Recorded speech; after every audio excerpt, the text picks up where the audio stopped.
Memang ya, jadi memang tidak banyak akhirnya yang terseleksi waktu itu karena harapannya ya yang semua masuk fast track ini langsung akan menjadi dosen. Mungkin saat ini ada dikenal ada golongannya itu angkatannya Dr. Ivo, ada Dr. Yulia, kemudian Bu Wike, nah itu Dr. Dian Hasana, mungkin ya yang sekarang di penyakit dalam itu adalah produk dari fast track S2 Biomedik. Ya, jadi awalnya memang diambil dari PD saja, jurusan kedokteran. Dan sampai beberapa waktu yang lalu memang diikuti oleh teman-teman dari PD. Selain PD mengikuti jalur reguler.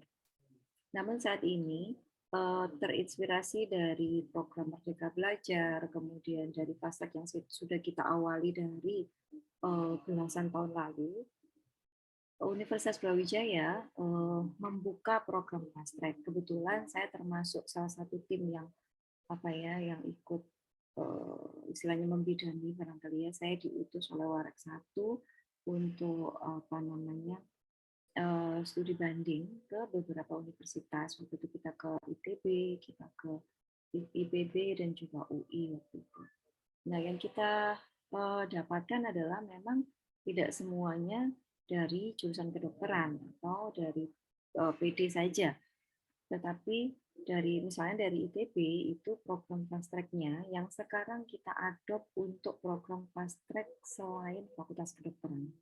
Jadi mungkin kemarin saya mendapatkan laporan kemarin, Bu ini ada yang nggak bisa daftar karena syaratnya kok nggak sama. Mungkin ada yang bisa baca ini mungkin nanti bisa saya share ya. Jadi peraturan yang ada di fast track itu mungkin bisa diperhatikan poin, saya lupa saya WA sama Prof. Aul itu. Ada poin yang memang saya sendiri ikut merevisi bahwa poin tersebut tidak termasuk untuk Fakultas Kedokteran. Sebentar saya buka dulu. Poin yang D. Ya, jadi program fast track tidak berlaku pada program magister biomedik FKUP. Sehingga syarat-syarat yang ada di situ, yang ada sekarang ini mungkin nanti kita bisa buka linknya bareng-bareng ya, itu tidak sama dengan syarat untuk masuk ke program fast track FKUP, terutama biomedik ya. Nah, di sini mungkin saya bisa share untuk pendaftaran. Ini biaya pendaftaran rata-rata sama karena ini merupakan peraturan dari universitas. Waktu itu sih kita nggak tega ya, jadi untuk pendaftaran kita sebenarnya 500.000, tapi karena ini disamakan semua jadi 1 juta. Kemudian syarat yang lainnya adalah IPK untuk fast track ini memang lebih tinggi daripada jalur reguler. Kenapa? Nanti akan sedikit saya ceritakan fast track itu seperti apa supaya adik-adik ada kesiapan mental juga ya. Jadi saya rasa saya selalu menyampaikan pada saat ordik pinter saja itu tidak cukup, perlu niat yang kuat. Ya, jadi selain IPK 3,2 juga harus ada niat yang memang betul-betul kuat. Kemudian yang kedua adalah TPA. TPA ini tidak bisa ditawar. Jadi, Bu, bagaimana kalau nilai saya TPA-nya kurang dikit, misalnya 498 atau 499. Mohon maaf, karena ini sistem, jadi tidak bisa kita istilahnya memberikan diskon. Ya, jadi betul-betul harus 500. Kalau misalnya ada di waduh TPA saya kok dua-duanya ya, misalnya TOEFL dan TPA. Oh ya, TPA ini harus yang diselenggarakan oleh Ototapenas. Di mana ada bisa mengikuti, nanti bisa berkoordinasi dengan Pak Yayan, nanti akan diberitahu kapan diselenggarakan di Universitas Brawijaya. Biasanya kita join dengan Fakultas Ekonomi. Jadi kita bergabung dengan teman-teman dari fakultas lain dan penyelenggaraannya di Pasca Sarjana Pusat atau di Fakultas Ekonomi. Biasanya kalau banyak sekali kita di Pasca Sarjana Pusat pendaftarannya, atau biasanya ekonomi itu bisa mengkolek beberapa peserta dari fakultas lain, dan karena kan ini juga bukan kita yang menyelenggarakannya, jadi ada kuota minimum. Oleh karena itu harus ada kuota minimum yang harus dipenuhi. Itu untuk TPA. Kemudian yang kedua TOEFL.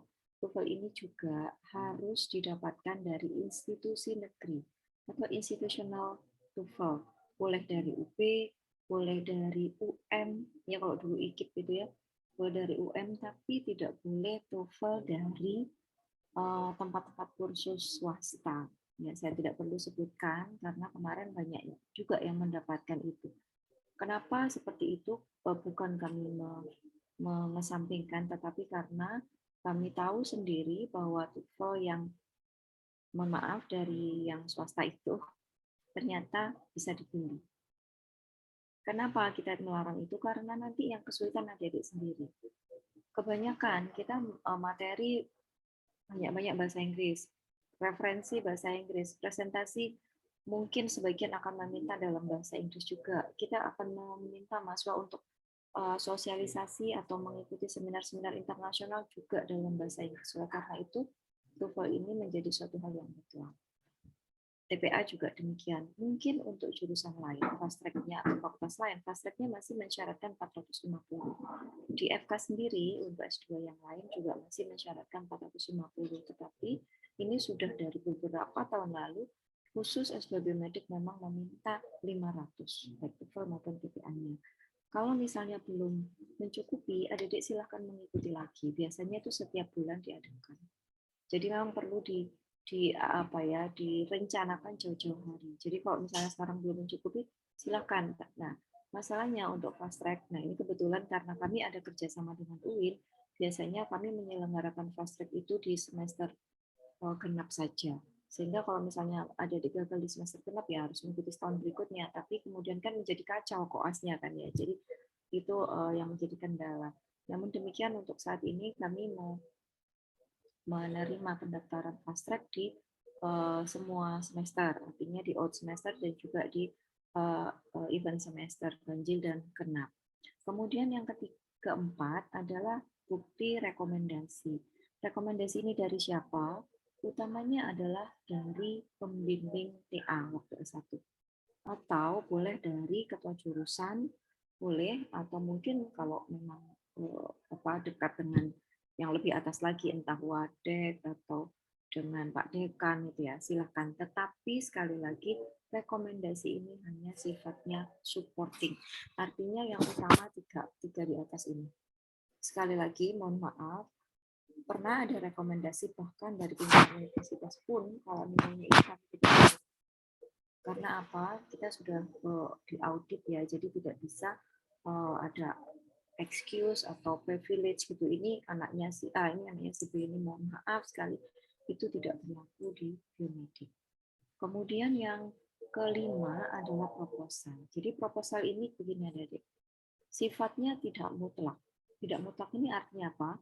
Apakah proposal yang nantinya adik-adik sampaikan, yang nantinya dikumpulkan, kemudian nanti pada saat tes wawancara itu pasti kami tanyakan, apakah itu nanti pasti akan menjadi rencana tesis dari adik-adik sekalian? Belum tentu, boleh jadi tidak, tetapi akan lebih baik kalau memang betul-betul ini yang akan Anda kerjakan nanti.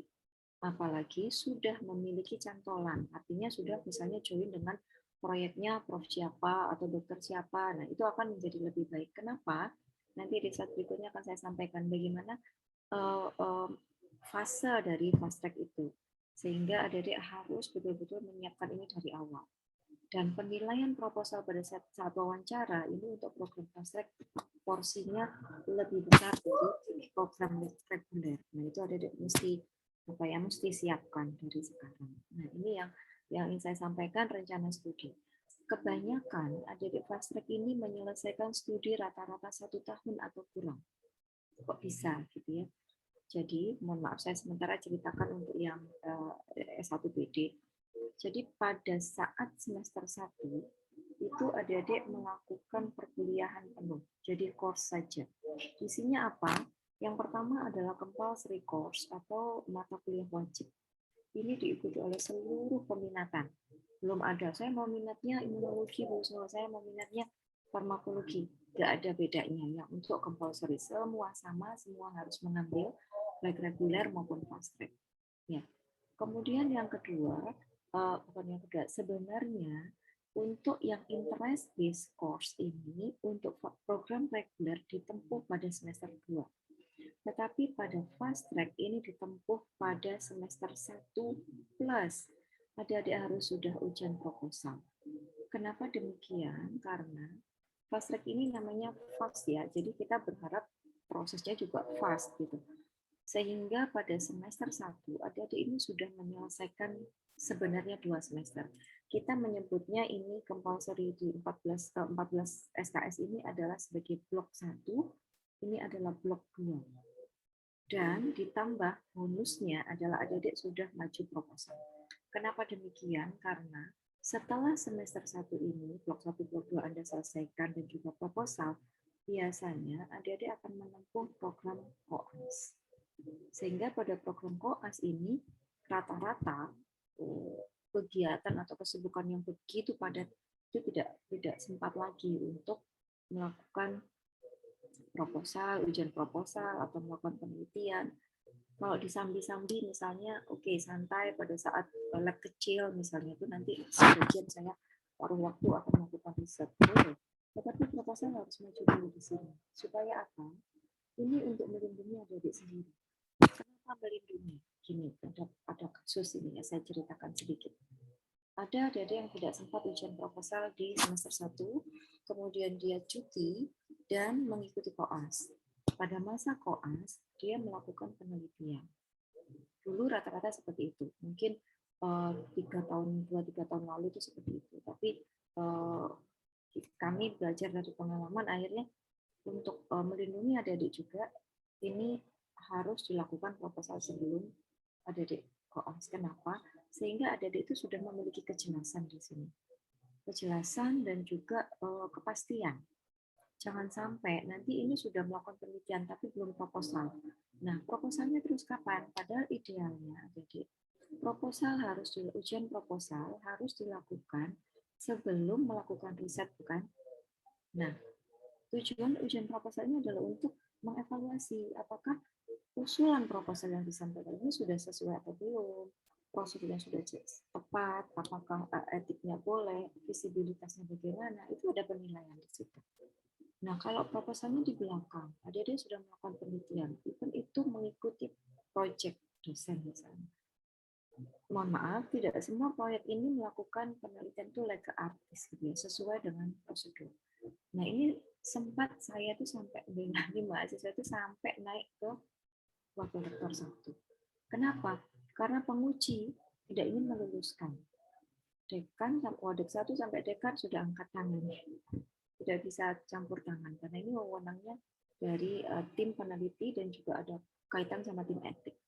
Jadi etik tidak mau terima, ini tidak sesuai. Kebetulan penelitian klinis ya. Ini tidak sesuai, penelitian harus dibatalkan. Sementara si mahasiswa sudah melakukan penelitian, waktu itu melakukan ujian proposal. Bagaimana? Ya kan masih proposal, batalkan saja. Nah, kalau ini diteruskan, penguji akan tidak meluluskan, dari tim etik juga tidak meluluskan, lalu bagaimana? Nah, hal-hal seperti ini ingin kami hindari. Sehingga supaya amannya, adik-adik harus maju pada semester 1 sebelum melakukan cuti akademik. Karena cuti akademiknya cukup panjang ya, 2 tahun. Nah, sebenarnya adik-adik bisa curi startnya itu di situ. Curi start itu dalam artian adik-adik bisa melakukan penelitian yang sebenarnya waktunya bisa cukup panjang. Tetapi karena cuti, khusus untuk Fakultas Kedokteran, cuti ini tidak dihitung sebagai masa studi. Berbeda dengan fakultas lain. Ini keistimewaan di Fakultas Kedokteran fast track-nya. Karena apa? Karena jadi menempuh studi lainnya. Itu kita sudah bicarakan jauh hari dengan Warek 1. Dan diberikan privilege tidak dihitung sebagai masa studi. Sehingga adik-adik yang 2 semester, harusnya 2 semester ini hanya dihitung 1 semester. Oke. Kemudian setelah Anda cuti, kemudian kembali lagi ke S2 Biomedik, itu adik-adik bisa melakukan seminar hasil. Ataupun kalau risetnya belum selesai, bisa melanjutkan penelitian di semester 2. Kemudian melakukan seminar riset. Riset seminar riset ya, seminar hasil. Kemudian sekaligus adik-adik bisa mencicil publikasi. Kalau sudah selesai pada saat 2 tahun kita nggak hitung ya, anggap saja di sini. Nah, 2 tahunnya itu bisa menyicil membuat publikasi juga, sehingga publikasi ini bisa santai, artinya dalam waktu panjang, bisa publish Scopus, bisa lebih dari satu. Karena perlu saya sampaikan juga di sini bahwa syarat cum laude itu tidak hanya IPK di atas 3,5. Ya, 3,75, tetapi harus memiliki 2 publikasi. Salah satunya harus berimpact factor publikasi internasional yaitu Scopus. Nah, eman-eman kan kalau misalnya IP-nya itu banyak, ada IP-nya itu 3,98 itu. Setiap kali kelulusan hampir selalu ada, tapi 3,8, 3,9 itu selalu ada. Nah, eman kalau nilainya sekian tapi ada dia nggak bisa kenal. Oleh karena itu, disiapkan mulai publikasi bahkan dari semester 1. Silahkan kalau sudah punya topik, nyicil misalnya saya belum penelitian, apakah boleh saya melakukan meta analisis sebagai salah satu publikasi saya. Kalau terkait risetnya, artinya topiknya itu sama, sangat diperkenankan. Tetapi tetap ya syaratnya harus ada nama promotor, pembimbing. Kalau penguji nggak usah apa-apa. Jadi dari semester 1 nanti akan kami mapping ini dibimbing siapa-siapa akan kami beritahukan. Sehingga dari situ adik-adik sudah bisa memulai start untuk publikasi ancang-ancangnya saya mau publikasi apa. Boleh menggunakan in silico, tidak harus penelitian. Silakan. Nah, satu lagi penelitian yang memang penelitian sesungguhnya basah, artinya ada data basahnya. Dan setelah hasil penelitian baru dipublikasi berikutnya. Begitu. Biasanya kalau ini adik-adik saya mensiasati karena kita selalu sebagai co-host di iPolis, kebetulan yang menyelenggarakan itu UN. Kita 2018 menyelenggarakan, cuma saya keteter waktu itu sehingga nggak untuk menyelenggarakan lagi itu rasanya ini. Tapi kita akan coba untuk melaksanakan itu. Sehingga kerjasama dengan Scopus, publisher Scopus, meskipun hanya proceeding, tapi karena Scopus dan karena kami sebagai co-host, jaminan bahwa seluruh artikel yang dari tim saya, artinya dari FK, itu pasti akan diterima. Satu. Yang kedua, saya bisa meminta LOA, Letter of Acceptance, untuk mahasiswa kami di FK, itu jauh hari sebelum mereka mengumumkan. Karena apa? Ini bisa sebagai syarat untuk kelulusan. Biasanya ada di terutama jurusan kebidanan, S2 kebidanan itu kan mereka lulusnya kalau bisa pas 4 semester di Juni-Juli itu mereka harus lulus, sehingga Juni-Juli itu harus mendapatkan LOE dari Scopus. Nah, maka itu kita memfasilitasi dengan itu, sehingga sudah ada 2 publikasi meskipun belum publish, tidak apa-apa, yang penting acceptance dulu. Itu salah satu trik yang bisa kita lakukan biasanya. Nah, biasanya nggak sampai selesai masuk semester 3, Dedek sudah selesai di sini.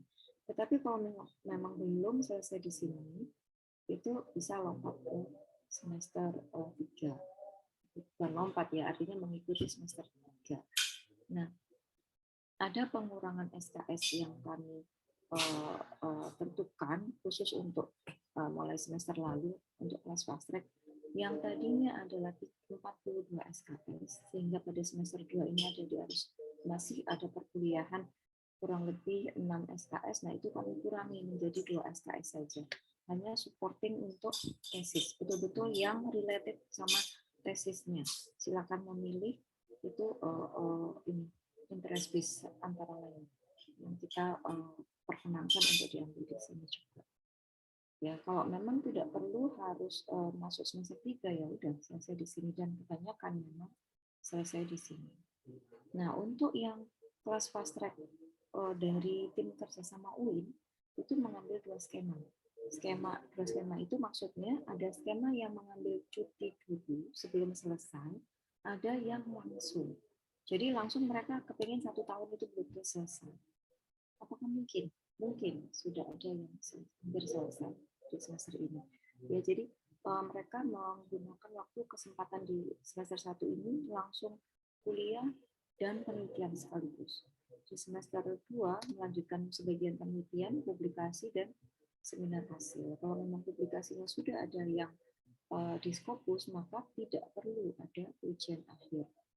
Ujian akhir ini bisa dihilangkan, adik tidak perlu melakukan ujian tesis kalau publikasinya sudah masuk ke satu Scopus. Tidak perlu impact factor, tidak perlu Q1, 2, 3, 4, tetapi cukup masuk Scopus dan tidak predator, kemudian atau masuk ke WOS, Web of Science, yang dulu dikenal sebagai Thomson Reuters, ya sekarang menjadi Clarivate Analytics indeksasinya. Yang ketiga adalah akademik Microsoft Academic, tapi itu jarang. Jadi yang paling banyak adalah Scopus ataupun WOS. Jadi itu, sehingga nanti adik-adik tidak perlu ada ujian akhir. Nah, untuk link yang saat ini sudah ada itu memang dipertanyakan karena yang ada di Selma pendaftaran itu nanti bisa kita lihat bahwa untuk fast track ini yang muncul adalah fast track untuk fakultas non kedokteran. Saya sudah menghubungi tim dari TIK sehingga nanti akan dibuatkan link khusus untuk fakultas kedokteran sehingga nanti adik-adik bisa mendaftar setelah nah, kita akan masuk pada gelombang ketiga. Pendaftaran mulai 14 Juni sampai dengan 25 Juli 2021. Untuk seleksi wawancara dan proses seleksi lainnya adalah 26 Juli sampai dengan 2 Agustus. Ya. Ini nanti mungkin lebih bisa dikoordinasikan, dicek di website apakah syarat untuk ujian MMPI itu, tes MMPI itu harus dilakukan sendiri atau bagaimana. Kalau terakhir kami putuskan untuk tidak dari prodi, tetapi adik-adik harus mengumpulkan hasil tes MMPI. Karena itu harus menyelenggarakan sendiri. Jadi daftar sendiri, mungkin bisa kolektif ya, nanti bisa menghubungi Dr. Frilia atau Dr. Surya, ya, Rika Surya, atau Dr. Uul, ya. Nanti silakan menghubungi tim-tim dari teman-teman psikiatri. Saya kira mungkin itu dulu sebagai awalan dari saya. Mungkin nanti ada yang bisa didiskusikan. Saya kembalikan ke DM Adam. Terima kasih.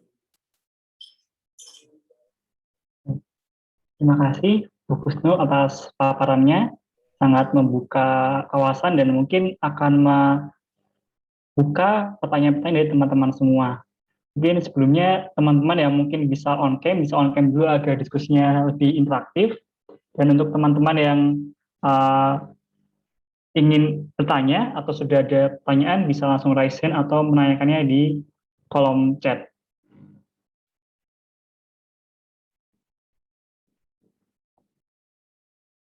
Baik, mungkin sambil menunggu pertanyaan Bu Husnul, saya izin bertanya.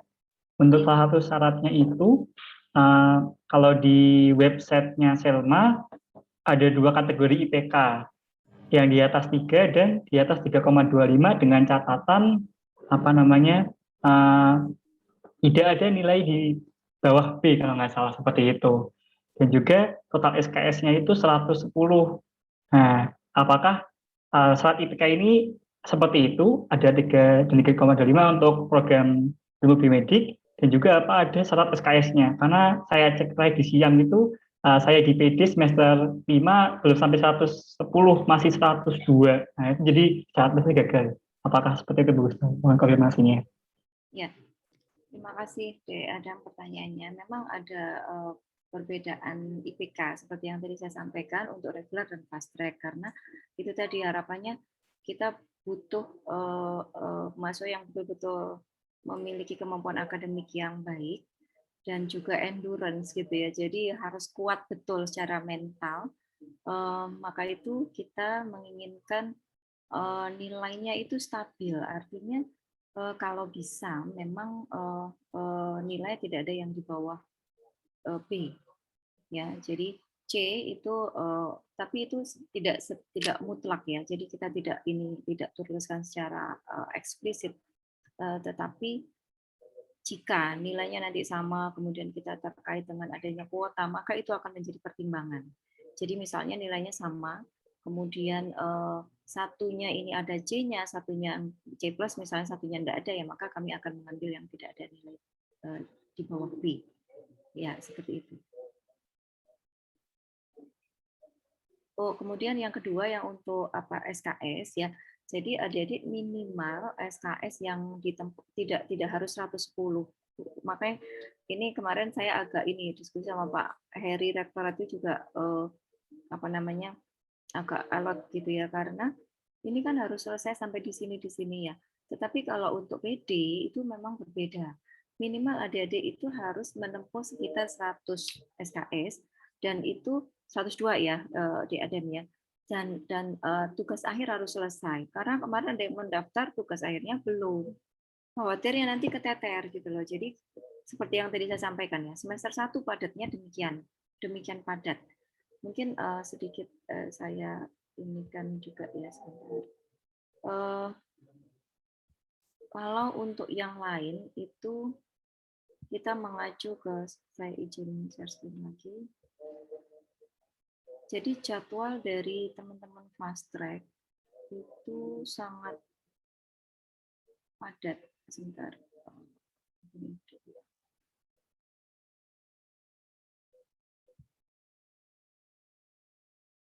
Ya, kalau kita mengacu pada Permenristek Dikti nomor 44 tahun 2015 yang diperbarui dengan nomor 50 tahun 2018, yang dimaksud satu SKS untuk fast track ini adalah tidak sama dengan reguler.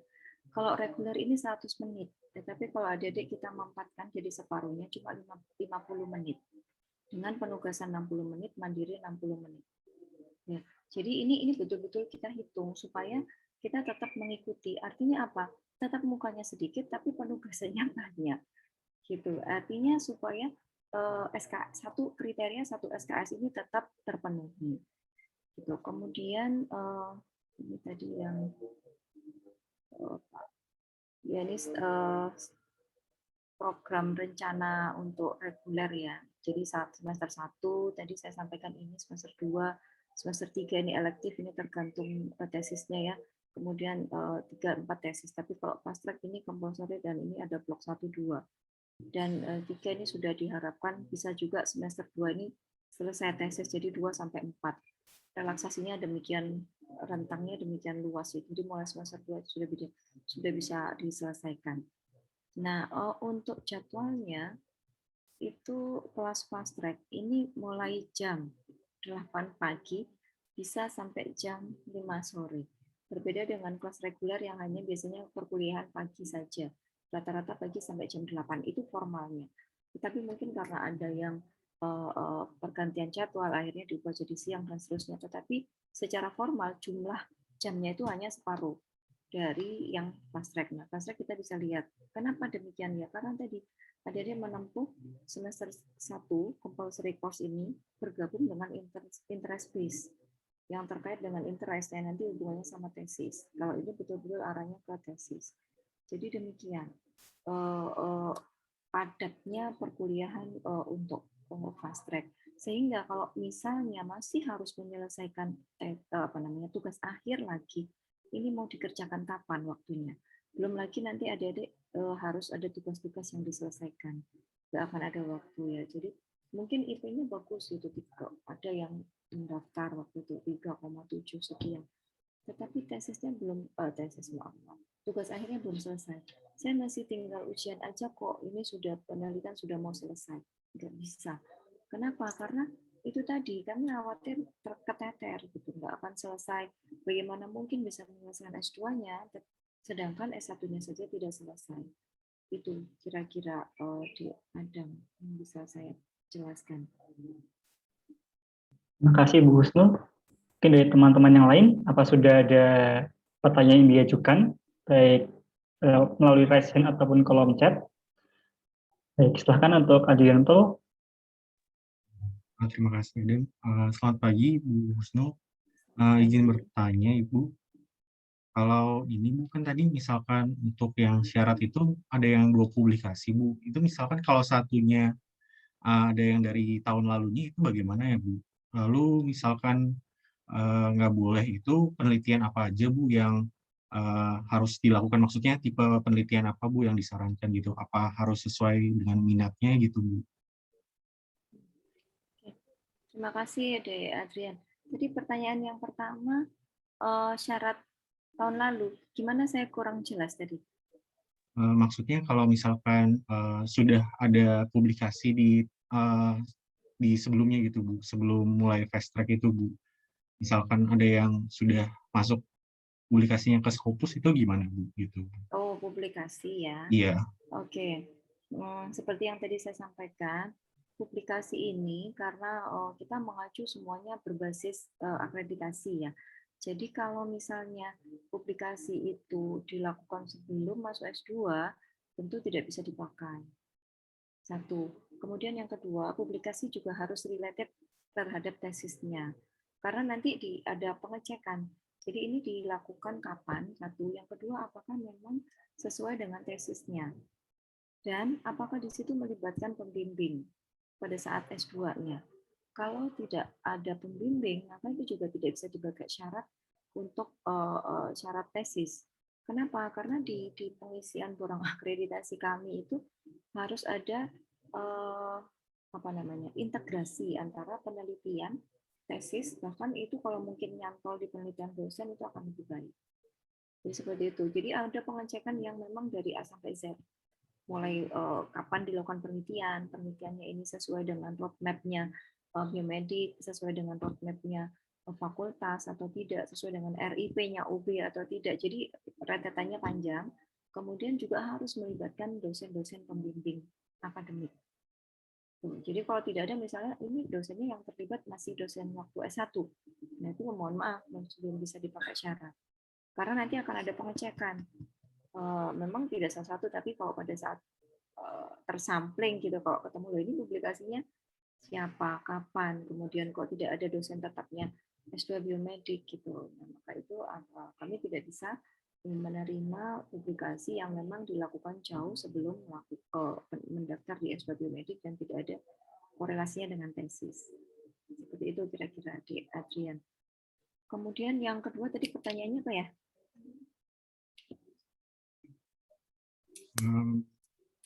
Ini Bu, untuk jenis penelitiannya. Oh, Bu. okay. Ya, penelitian di kami saat ini ada 3 peminatan ya, Dek. Minat yang pertama adalah anatomi dan tumbuh kembang. Jadi ini memfasilitasi teman-teman yang mungkin dari histologi, labnya, kemudian dari pendidik anak, karena mulai beberapa tahun lalu kami kerjasama dengan PPDS, dengan IKA ya, dengan IKA. Jadi untuk prodi spesialis anak itu diwajibkan double degree mengambil S2 biomedik. Tapi kan akhirnya double degree ini tidak boleh. Nah, semua yang dari anak ini masuknya ke bidang minat anatomi dan tumbuh kembang. Kemudian yang kedua, minat yang kedua adalah farmakologi dan fisiologi molekuler. Jadi segala sesuatu yang terkait dengan obat, dengan treatment, apapun itu menggunakan obat klasik ataupun herbal itu akan masuk di farmakologi. Kemudian yang ketiga adalah bidang minat imunologi, parasitologi, mikrobiologi. Jadi satu. Ya. Jadi kalau terkait itu maka masuk ke bidang minat mikrobiologi, imunologi, dan parasitologi. Nah, bagaimana kalau misalnya saya melakukan penelitian misalnya malaria yang kemudian di treatment herbal? Itu bisa masuk ke dua-dua minat sih sebenarnya. Tetapi kita lihat pohon penelitiannya. Kalau memang pohon penelitiannya ada di malaria, berarti masuk ke bidang minat yang parasitologi, mikrobiologi, dan imunologi. Kira-kira seperti itu. Nah, untuk penelitian-penelitian apa saja yang boleh, ya semua penelitian yang masuk di roadmap-nya penelitian di FKUP itu boleh dilakukan. Nanti pada saat orientasi awal di orientasi pendidikan, pada saat adik diterima, maka kami melakukan sosialisasi juga dari BPPM yang akan mengundang tim dari berbagai macam kelompok kajian. Dari BPPM juga akan menjelaskan. BPPM akan menjelaskan di roadmap-nya fakultas itu seperti apa, RIP-nya universitas seperti apa, kemudian per jurusan itu kurang lebihnya bagaimana, dan terutama jurusan kedokteran, sehingga adik bisa mencari, oh saya nanti akan masuk ke sini. Kemudian akan ada presentasi dari masing-masing kelompok kajian. Kelompok kajian ini akan menawarkan, kami di tahun ini ada proyek tentang ini. Silakan yang berminat bisa menghubungi atau bergabung dengan tim-tim itu. Kami memfasilitasi itu. sehingga nanti akan lebih cepat adik-adik untuk memutuskan. Saya akan bergabung dengan timnya Prof. Luki, misalnya saya akan bergabung dengan tim Prof. Rini. Nah itu boleh saja. Bahkan sebelum adik-adik mendaftar, menghubungi beliau-beliau untuk, karena ya ini kemarin sampai ada yang rebutan karena beberapa orang kemudian saling bergabung, sedangkan kapasitas di kelompok kajian tersebut cuma misalnya saya bisa menampung 2 orang saja, Bu Husnul. Oke, tapi yang daftar banyak. Nah itu boleh menginisiasi dari sekarang. Adik-adik silahkan kalau memang mau. Ini kebetulan di BPPM untuk pendanaan internal ini belum pengumuman. Jadi minggu depan kalau tidak salah hari Jumat itu akan kami adakan pengumuman. Nah itu boleh adik-adik mencari kira-kira siapa yang bisa dicantoli atau adik-adik bisa bergabung dengan siapa. Dan ketika di BPPM akan membuka komunikasi dengan berbagai macam kelompok kajian, ketika misalnya kelompok kajian ini khusus saya butuh 2 mahasiswa S2 biomedik misalnya, itu biasanya akan saya share langsung begitu adik-adik masuk di S2 biomedik, nomor WA akan dimasukkan ke kelompok grup WA group student. Nah di situ pengumuman akan selalu kami share lewat situ. Kelompok ini membutuhkan 2 orang mahasiswa. Jadi bahkan kemarin ada yang sudah TA, tetapi ada tawaran penelitian, mereka gabung karena penelitiannya sudah selesai, mereka ingin menambah pengalaman dan masih ada cukup waktu untuk melakukan penelitian, sehingga mereka bergabung di 2 tim yang berbeda. Gitu. Tentu tidak akan mengganggu tidak akan mengganggu proses tesisnya karena sudah selesai. Kira-kira begitu, Dek Adrian. Terima kasih. Sama. Baik. Mungkin sebelum ke pertanyaan berikutnya, saya izin bertanya juga, Bu. Tadi mengenai kuota, itu kira-kira ada berapa kuota yang bisa diambil dalam 1 semester, dan juga mungkin ada sedikit informasi bagaimana untuk program S2 Fast Track bagi prodi yang non-kedokteran. Mungkin teman-teman di sini juga masih belum tahu, biar banyak yang bertanya juga, biar lebih jelas. Terima kasih. Ya. Baik, terima kasih. Untuk kuota, kami memberikan kuota untuk kelas Fast Track ini 20 orang setiap angkatan. Angkatan itu artinya semester ini 2021 ganjil itu 20, nanti di 2021-22 genap itu 20 juga. Sehingga 1 tahunnya Fast Track kami hanya bisa menerima 40, itu maksimal sekali. Kenapa kita batasi? Karena kami tidak ingin keteter gitu ya. Jadi proyek juga mungkin terbatas, sehingga tidak ingin ada yang saya belum mendapatkan penelitian belum semua. Itu kami tidak ingin seperti itu, sehingga mudah-mudahan bisa terakomodir semuanya melalui penelitian proyek terutama. Kalau memang mau melakukan penelitian sendiri monggo, cuman tentu harus pembimbing ini mengawal betul supaya bisa selesai tepat waktu. Itu mungkin tentang kuota. Kemudian yang kedua tentang jurusan lain. Jadi untuk jurusan lain kami membuka kesempatan untuk jurusan lain sama seperti dari UIN. Ya, dari UIN itu ada farmasi juga masuk di kelas Fast Track. Dan itu boleh nanti kalau misalnya ada di misalnya gizi, misalnya dari gizi kan juga ada profesi ya, keperawatan juga ada profesi. Mau mengambil skema yang langsung lanjut 1 tahun selesaikan dulu profesinya, nanti menyusul dikerjakan belakangan, boleh, ataupun 1 semester, blok 1, blok 2 diselesaikan, cuti dulu untuk menyelesaikan profesi, kemudian masuk lagi. Apakah cuti harus 2 tahun? Enggak. 2 tahun itu adalah batas cuti maksimal yang diperkenankan. Ya, jadi masa cuti S2 maksimal itu adalah 4 semester. Dan itu adalah masa cuti maksimal untuk adik-adik program studi kedokteran ya, jurusan kedokteran. Sedangkan kalau misalnya gizi saya cukup profesi 1 tahun saja Bu, atau 3 semester lah maksimal. Saya balik lagi boleh, silakan. Gitu. Artinya kita setiap semester selalu membuka kesempatan. Jadi kalau misalnya nanti baliknya nggak sama, nggak bareng, itu juga nggak apa-apa. Karena mesti ada barengan dari kelas-kelas lain, baik itu kelas reguler atau jadi nanti di semester berikutnya untuk kelas yang elective course untuk yang terkait riset itu biasanya bergabung antara reguler dan fast track karena kami tidak ingin yang balik cuma satu. Nah, dosennya ngajar satu orang itu kayak agak gimana gitu ya kalau ngajar satu orang. Gitu kira-kira Dek Adam. Terima kasih Bu Husnul sudah terjawab pertanyaannya. Oke, dari teman-teman yang lain, ada yang ingin bertanya, bisa langsung raise hand. Ini ada Kenji, ini bimbingan saya nih ya. Kenji, apa kabar Kenji? Iya, baik, Bu. Ini masih sibuk sekali penelitiannya. Ayo cepat diselesaikan. Siap, Bu. Berikutnya ini ada dari Genta. Silahkan Genta. Baik, terima kasih Adam. Assalamualaikum. Selamat pagi Bu Husnul. Waalaikumsalam. Izin bertanya terkait program Fast Track ini, apakah terdapat keringanan UKT dalam pembayarannya? Mungkin itu. Terima kasih Bu. Ya, terima kasih Dek Genta. Sampai hari ini UKT-nya kita tuh masih tergolong murah ya. Jadi masih 12.500.000.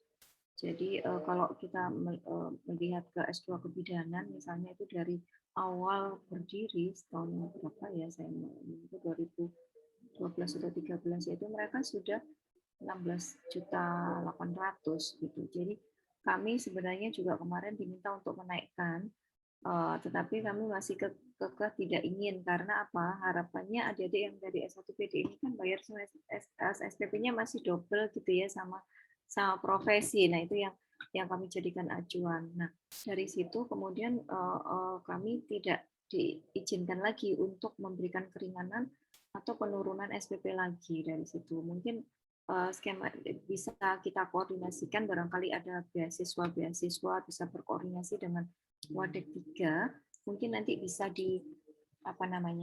bisa diupayakan jika memang nanti bisa menghubungi saya, Dek, seandainya memang betul-betul dibutuhkan itu, bisa bersurat ke kami dan kami akan langsung koordinasikan dengan Wadek 3. Waktu itu sih sempat ada skema untuk membantu adik-adik yang memang kesulitan. Seperti itu. Tapi untuk nominalnya berapa, bantuannya seperti apa, saya kurang tahu. Nanti bisa dikoordinasikan lebih lanjut dengan Wadek 3. Jadi Wadek 3 dulu, baru kemudian koordinasi dengan Wadek 2. Untuk pandemi kemarin, memang untuk yang belum bisa menyelesaikan itu kami memberikan kelonggaran itu sampai 50%. Untuk yang sudah berjalan, tinggal tesis-tesis saja, dan itu mereka bisa menjamin akan selesai di bulan apa, maka itu kami berikan keringanan sampai 50% terkait COVID kemarin. Tetapi untuk yang baru, nah ini kan belum ada skema untuk itu. Karena yang sudah berjalan itu kemarin ya banyak kendala ya, karena harus membayar di profesi juga, kemudian dengan kondisi pandemi, orang tua dan lain sebagainya, ada masalah-masalah keuangan, sehingga banyak hal yang harus kita pertimbangkan, sehingga kemudian bisa kita ajukan ke Wadek 2 untuk diturunkan sampai 50%. Memang besarannya beragam ya, mulai 25 sampai 50%. Kebanyakan 30% sih, tapi ada yang berat itu 50%.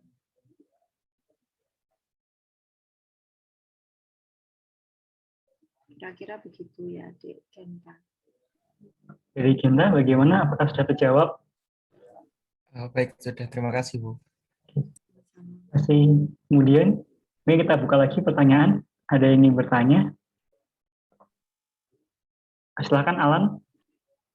Baik, terima kasih atas kesempatannya. Saya izin bertanya, Bu, terkait melanjutkan pertanyaan Genta tadi, apakah ada uang pangkal atau uang bangunan istilah itu, Bu, sebelum masuk S2 Biomed? Kan takutnya kayak jalur mandiri ada uang ini, Bu. Terus selain itu yang kedua, itu kalau yang PSK kuliahnya itu untuk tahun ini apakah lanjut ketika semester 8 atau ketika semester depan, Bu, semester 7? Jadi nyambil barengan ini kuliah sama PSK, kan itu, Bu.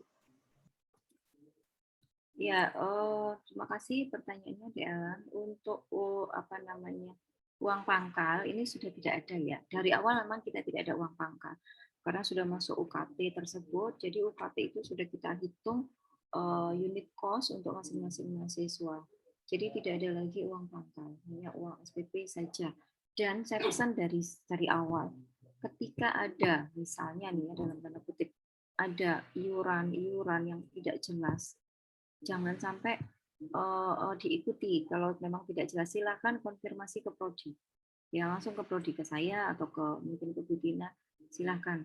Ya, karena kami khawatir nanti akan ada pungutan-pungutan di luar yang kita tentukan. Nah, kemarin sempat seperti itu. Memang adik-adik ikhlas gitu, saya ikhlas kok Bu, nggak apa-apa. Tapi nanti yang kena prodinya, uang itu kemana kami juga nggak tahu. Gitu. Jadi nanti tolong saya perlu tekankan di sini, tidak ada tambahan biaya-biaya untuk praktikum dan lain-lain, sudah tidak ada lagi. Kemudian untuk yudisium juga tidak ada, ya saya tekankan di sini tidak ada biaya-biaya tambahan untuk yudisium, kecuali untuk wisuda nanti memang harus mendaftar dan membayarnya harus pada rekening resmi rektor, bukan pribadi. Kalau nanti ada iuran-iuran yang sifatnya tolong dikumpulkan ke sini dulu uang-uang pribadi ke rekening pribadi ini, saya tidak sarankan untuk diikuti, pasti tidak akan sesuai dengan aturan itu. Itu untuk yang pertama. Kemudian yang kedua tadi tentang proses belajar. Ya, jadi biasanya sih memang adik-adik ini belum tuntas 100% S1-nya. Jadi bisa sambil mengikuti nanti kejar-kejaran sama Panum. Ya, jadi kami biasanya selalu mengalah. Panumnya didulukan, satunya didulukan. Gitu. Biasanya jadwal itu yang kita sesuaikan. Ya ini berlaku juga untuk jadwal-jadwal kuliah yang lain. Nah, Dedek merasakan sendiri bagaimana padatnya perkuliahan di S1 dan sulitnya untuk mengganti jadwal di S1. Oleh karena itu, dosen-dosen S2 yang rata-rata juga pasti mengajar di S1, ketika ada crash dengan S1, itu yang dikalahkan adalah yang pasca sarjana. Karena di pasca itu lebih mudah untuk mengganti jadwal. Kadang-kadang ya mohon maaf, biasanya karena betul-betul tidak ada waktu ya weekend itu kuliah. Nggak apa-apa kalau memang dosennya mau. Atau bahkan dengan online daring seperti ini, apa namanya, perkuliahan jam 7 malam gitu habis maghrib. Ya kalau kalian bisa dosennya mau ya nggak apa-apa. Asal sesuai dengan apa namanya jadwal dan disepakati bersama. Jangan hanya maunya dosen saja atau kalian misalnya saya nggak bisa misalnya besok ada ulang apa namanya kuis atau mungkin UAS gitu. Nah ini ganti perkuliahan malam-malam. Kalian bisa menolak gitu karena memang di luar jadwal. Jadi boleh Anda berhak untuk menolak ketika memang, tapi jangan kemudian manja, numpuk aja nanti keteter di belakang, numpuk sampai enggak terselesaikan syarat 1 SKS harus 14 kali tatap muka itu enggak terpenuhi, nanti kalian sendiri yang susah gitu, karena nggak bisa, nilainya nggak akan bisa keluar. Jadi kira-kira seperti itu di Alam. Mungkin sedikit saya berikan gambaran ya untuk fast-track di fakultas lain, itu memang mengacu ke yang tadi saya sampaikan dari ITB, itu ada di S1 semester 7, itu sudah tugas akhir ya, sudah mengikuti penelitian untuk skripsinya. Dan biasanya perkuliahan sudah tidak ada. Semester 7-8, mereka sebenarnya mengerjakan tugas akhir untuk S1, tetapi boleh atau waktu itu diperkenankan untuk mengambil mata kuliah di S2 semester 1 sambil melakukan tugas akhir. Tetapi karena Didikti itu tidak mengizinkan ada 2 NIM pada waktu yang sama, maka yang di S2 ini di-keep dulu, disimpan. Sehingga nanti akan dikeluarkan pada saat Anda benar-benar sudah selesai S1 dan masuk di S2. Jadi sebenarnya sama, kalau kita kan numpuknya di semester 1 nih, ada blok 1, blok 2 tadi kan, di S2-nya. Tetapi kalau di luar, itu numpuknya di S1. Pada saat S1 mereka sudah menempuh S2. Gitu. Dan penelitiannya ini rata-rata to be continue gitu ya, berkelanjutan antara S1 dan S2. Jadi penelitian S1 ini ditambah 1-2 parameter lagi, sudah jadi tesisnya, sehingga akan cepat. Itu yang dimaksudkan fast track kalau di selain FK itu seperti itu. Jadi makanya harus selesai sekian semester ini semester. Nah itu sebagai syarat keseriusan ya, memang harus bisa menyelesaikan itu. Kira-kira begitu ya di alamnya. Boleh izin nanya lagi, Bu? Boleh silakan. Kan tadi persyaratannya kan TOEFL, TPA, sama satu lagi itu yang penting proposal. Kan dari Ibu menyarankan kalau bisa mulai dari sekarang ikut payung dosen, jadi proposalnya nanti bisa lancar. Nah itu semisal nih Bu, kita udah dapat payung tapi TOEFL sama TPA itu nggak lolos. Maksudku nggak lewat ambang batas. Mungkin dari Ibu ada saran apa tes dulu atau cari payung dari sekarang atau gimana, Bu? Mengingat waktu pendaftaran kan cuma 1 bulan. Terima kasih, Bu. Iya, jadi gini, 1 bulan itu tolong dimanfaatkan semaksimal mungkin. Artinya apa? Mulai sekarang ketika ada kesempatan untuk ujian, kalian ikut. Sehingga biasanya kan tiap minggu ya, ini kok menjelang pendaftaran apalagi semester ganjil ini penyelenggaraan itu sering kali. Nah ini tolong dimanfaatkan. Bahkan ini ada mahasiswa itu yang benar-benar ngejar TOEFL itu enggak, karena penyelenggara kan otomatis nasional. Boleh mengikuti di mana saja. Kalau di Malang tidak ada, silakan mengikuti misalnya diselenggarakan di UNER. Nah itu silakan ikut di UNER, di Jember, atau di Jakarta sekalipun itu ada yang ikutin di Jakarta. Jadi boleh saja, supaya apa? Ini syarat yang tidak bisa tolerir sama sekali ya. Kurang satu aja nanti akan tidak bisa masuk.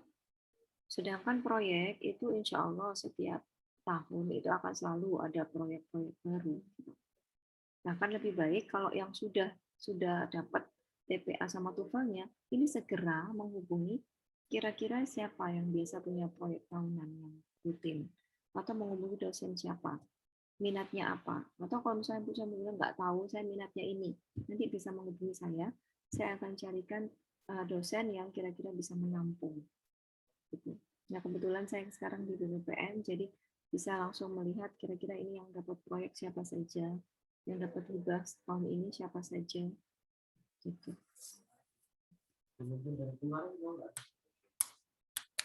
Baik, terima kasih Bu. Sama-sama.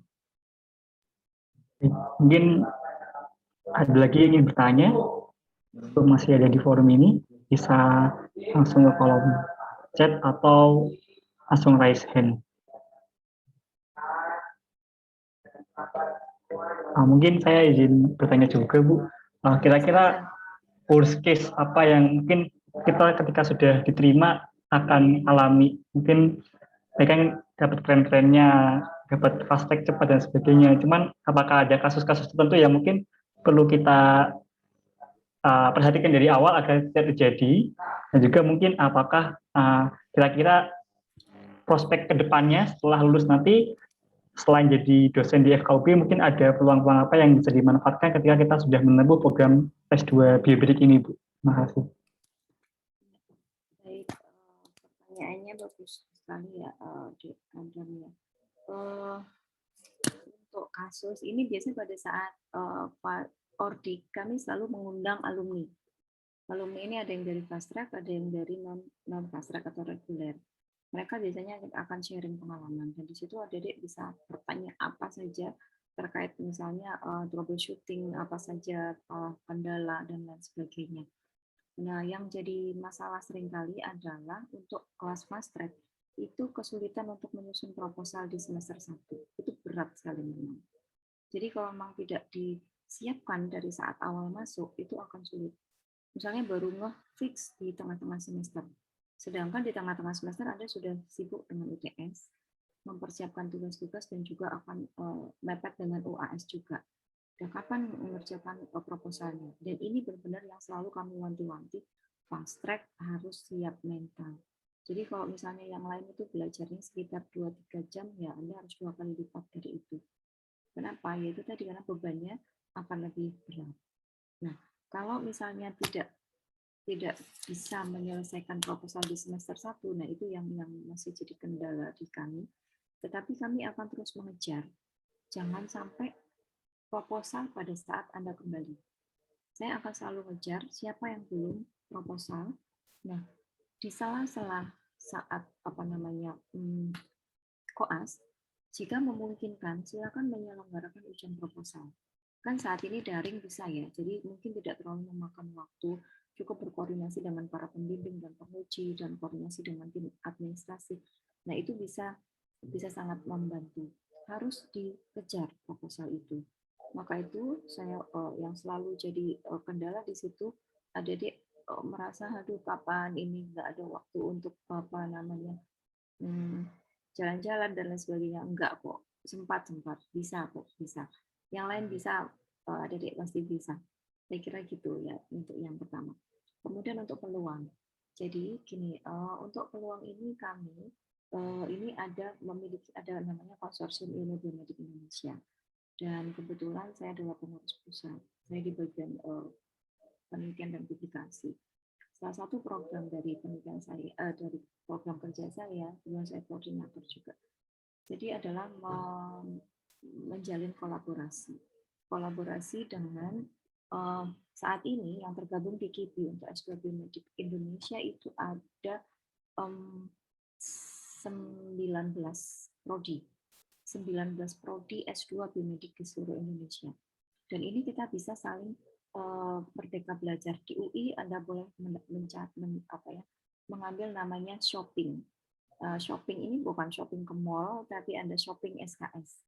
Jadi bisa melihat di UI disediakan apa, Anda boleh mengambil SKS di sana. Nanti akan kita convert ke sini, diakui. Selama sesama member KIPI. Nah, itu enaknya. Sehingga Anda bisa mendapatkan pengalaman.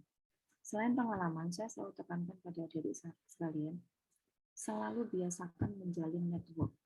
Networking itu sangat penting. Jangan ragu-ragu untuk sekedar menanyakan email atau apa, berdiskusi dengan senior, jangan ragu-ragu, jangan malu-malu. Tidak apa-apa, Dok, Prof, nanti boleh ya saya izin tanya. Untuk selanjutnya, silakan.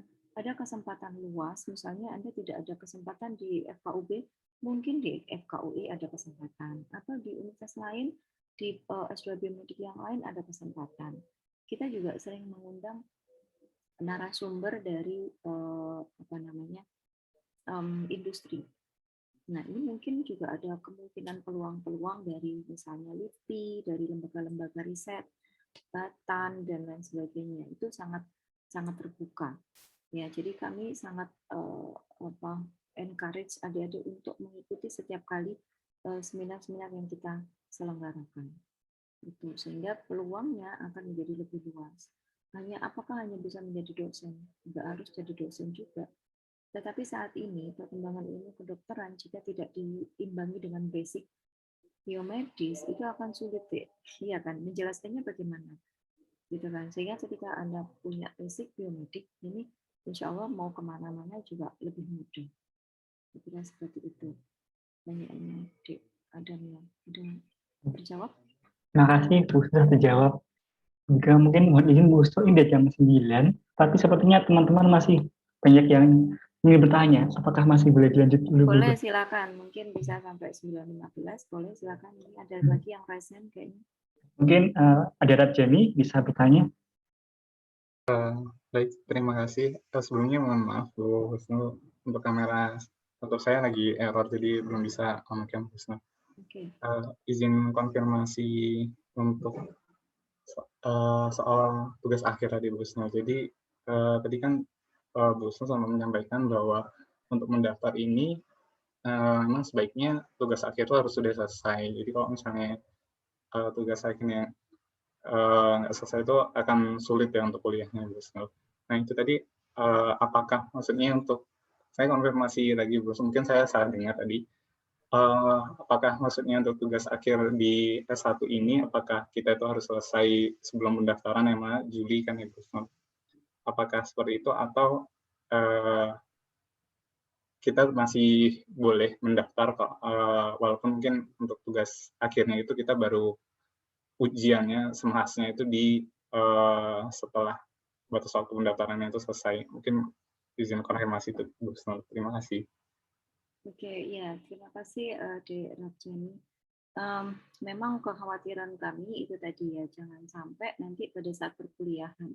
Nah, semester ini akan berakhir pada 30 Juni. Nah, saya tidak, kalender akademik UB yang baru itu belum keluar, sehingga kami tidak tahu kapan mulai semester ganjil itu akan dimulai kapan. Kalau tahun lalu kan memang mundur ya sampai September, apakah kali ini maju atau tidak. Nah, karena itu kami sangat berharap maksimal sekali bulan Juli itu adik-adik harus sudah selesai.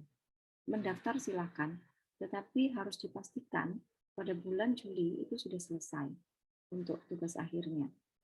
Karena semester ganjil itu tidak pernah melebihi atau ya kalau misalnya mundur kayak kemarin, oke lah ya sampai September karena kita paham pandemi dan lain sebagainya, kita masih mencari pola yang baku gitu ya. Tetapi saat ini bahkan rektor kemarin sudah mensyaratkan ada blended learning, ada semi yang praktikum itu harus offline, dan oleh karena itu sudah istilahnya persiapan itu sudah mantap. Kemungkinan besar akan dimulai saat Agustus. Oleh karena itu maksimal Juli itu kami berharap adik-adik sudah selesai sampai dengan ujian akhir TA gitu.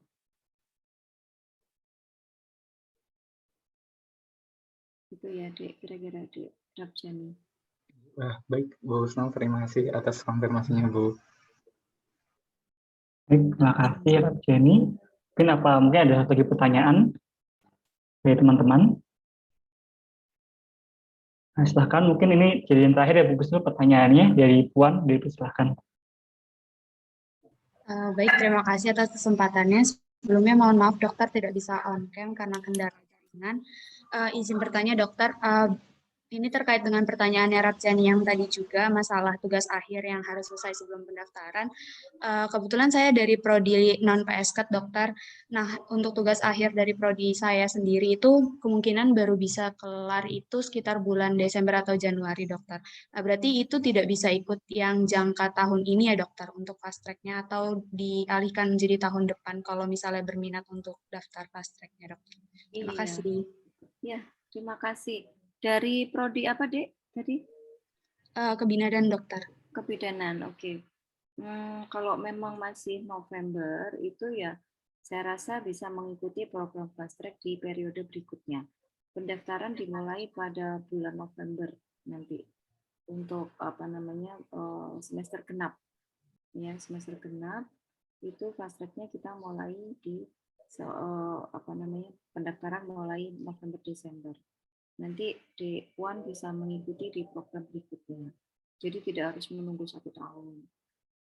Diselesaikan dulu S1 kebidanannya, nanti setelah selesai baru bisa mengikuti program di fast track semester genap. Kalau semester ini saya rasa nanti akan kesulitan ya TA-nya, kemudian tadi dengan padatnya jadwal seperti yang tadi sedikit saya uraikan, saya khawatir nanti akan mengganggu tugas akhirnya.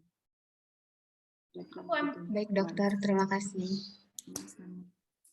Mungkin kita tutup pertanyaannya. Saya izin konfirmasi sekali Bu Husnul. Jadi misal kita nanti ikut pendaftaran yang bulan November, itu perkuliahannya akan dimulai bersama di bulan Januari atau mungkin akan mulai di bulan periode berikutnya di bulan Juli tahun 2022 mungkin. Nah, mungkin sekalian menutup pada pagi hari ini sekalian ada take home message-nya buat teman-teman yang ingin mendaftar, kira-kira apa sendiri Bu Husnul? Ya, jadi kalau yang mendaftar bulan November-Desember itu akan masuk di semester genap tahun 2021-2022. Jadi adik-adik di kami itu penerimaan mahasiswa baru itu 1 tahun 2 kali. Jadi tidak harus menunggu sampai awal perkuliahan per Juli atau Agustus. Sehingga awal perkuliahan semester 1 itu bisa dimulai pada semester genap, mulai Januari atau Februari tergantung kalender akademik yang nanti akan keluar dari universitas. Jadi langsung di Adam, tidak menunggu semester berikutnya. Kemudian saya rasa itu pertanyaannya ya. Jadi mungkin bisa saya berikan closing remarks dari saya untuk masuk di S2 Biomedik. Itu saya tidak ingin menakut-nakuti, tapi kami di S2 Biomedik itu penuh kekeluargaan. Jadi kalau misalnya saya selalu menyampaikan ke adik-adik mahasiswa bahwa kita ini adalah satu keluarga. saya selalu menyampaikan bahwa kalian masuk bareng, usahakan keluar juga bareng. Artinya apa? Ketika ada satu yang berat, misalnya ada kesulitan, silakan dibantu semaksimal mungkin, pokoknya sampai selesai bareng-bareng. Kalau tidak bisa, ya nanti prodi tentu akan campur tangan ya, tetapi uluran tangan dari teman-temannya sendiri itu akan sangat membantu. Satu itu. Kemudian yang kedua, mohon dimanfaatkan fasilitas kita sebenarnya punya yang namanya komite mahasiswa ya. Jadi kalau di S1 mungkin namanya senat. Ya, jadi kita punya itu. Silakan nanti kita pilih kembali tahun ini karena yang lalu ketuanya sudah lulus, sehingga di situ Forkom namanya, Forum Komunikasi Mahasiswa. Jadi dimanfaatkan ketika ada kesulitan apa, silakan berkomunikasi di situ. Dan mulai awal masuk, jangan sungkan-sungkan untuk menghubungi saya misalnya, atau mungkin langsung ke Butina. Ketika ada permasalahan, langsung sampaikan, jangan nunggu sampai kronis. Karena masalah kronis ini akan lebih sulit untuk diatasi. Itu rata-rata seperti itu. Sehingga yang beban yang rasanya kalau kita bayangkan berat tadi, kalau kita sama-sama pikul bareng, insya Allah akan terasa ringan. Dan itu tadi, persiapkan mental dan juga proposal, karena kuncinya S2 Biomedik, S2 program pasca sarjana itu adalah program pembelajaran dewasa. Perlu saya sampaikan di sini bahwa yang Anda dapatkan adalah kurang lebih 30-40% materi. Selebihnya Anda harus belajar sendiri. Terutama saya biasanya memberikan materi itu hanya sebagai pancingan. Selebihnya kami akan mengarahkan, adik-adik mau kemana sih? Akan kita arahkan untuk jurnal reading, cari jurnal yang kira-kira mengarah pada tesisnya. Sehingga dari situ akan kita bahas, kita gali lebih dalam lagi, metode kita perdalam lagi sampai betul-betul paham, analisis dan bagaimana cara menulis dan seterusnya, itu akan kita stimulus di situ. Jadi jangan berharap pada kuliah pasca sarjana itu Anda mendapatkan, kayak misalnya dari S1 itu seringkali mendengar ada Bu, ini materi yang diujikan itu tidak ada di slide. Saya bingung mau ngomong apa. Ya, karena biasanya kan kita memberikan ini referensinya ya, silakan dibaca. Nah, apalagi S2, jangan berharap dari slide. Jadi itu pesan saya. Jadi pembelajaran dewasa itu lebih banyak Anda harus baca sendiri. Karena prinsip SKS tadi ada pembelajaran tutorial yang betul-betul dari dosen, pembelajaran mandiri, dan penugasan. Dan itu porsinya lebih banyak daripada yang tatap muka dan tutorial. Nah, itu saya kira mungkin bisa dipersiapkan dari sekarang untuk TPA sama TOEFL-nya. Kurang lebihnya saya mohon maaf, saya akhiri. Terima kasih. Assalamualaikum warahmatullahi wabarakatuh. Assalamualaikum warahmatullahi wabarakatuh. Terima kasih Bu Husnu atas kesediaan dan keluangan waktunya untuk berjumpa pagi hari ini untuk sharing informasi tentang program S2 Fast Track Ilmu Biomedik FKUB. Semoga teman-teman mulai tercerahkan, mulai mendapat informasi yang lebih jelas, dan yang pasti kita perlu istikharah dulu agar dimantapkan hatinya, dimudahkan jalannya untuk mendaftar, serta mari dipersiapkan sama-sama untuk persyaratan-persyaratannya, baik itu TOEFL dan juga TPA serta proposalnya. Semoga niat baik teman-teman semua dimudahkan dan diberi kelancaran oleh Allah SWT. Terima kasih. Saya selaku moderator izin menutup pagi hari ini acaranya dengan salam. Assalamualaikum warahmatullahi wabarakatuh. Waalaikumsalam warahmatullahi wabarakatuh. Terima kasih Bu Terima kasih Husnu. semuanya, sama-sama. Terima kasih, Bu. Izin live ya.